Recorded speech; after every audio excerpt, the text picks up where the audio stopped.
పలు జిల్లాల్లో bird flu కారణంగా వేలాది కోళ్లు మృత్యువాత పడుతుండడం, జనాలు చికెన్ తినాలంటేనే హడలిపోయే పరిస్థితులు ఏర్పడటం పట్ల ముఖ్యమంత్రి చంద్రబాబు సమీక్ష నిర్వహించారు. బర్డ్ ఫ్లూపై ఆందోళన చెందాల్సిన అవసరం లేదని స్పష్టం చేశారు.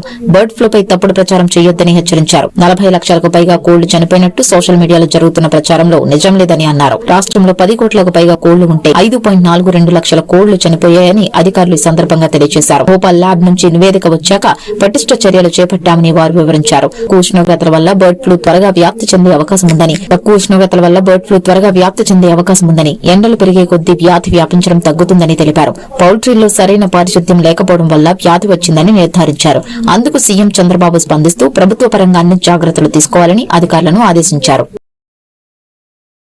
రాష్ట్రంలో 2,32,53,000 నాటుకోళ్లు ఈ రాష్ట్రంలో ఉన్నాయి.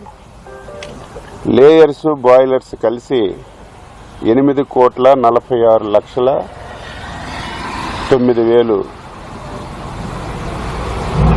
బాయిలర్స్, లేయర్స్ కలిసి ఉన్నట్టుగా మాకు రిపోర్ట్ ఉంది.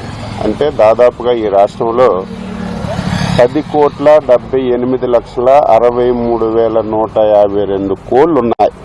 మనకి రాష్ట్ర ప్రభుత్వం ఉన్న దగ్గర సమాచారం ప్రకారం ఈ మధ్యకాలంలో ఏలూరు జిల్లా బాదంపూడిలో 2.2 లక్షల కోళ్లు చనిపోయినట్టుగా మాకు సమాచారం వచ్చింది.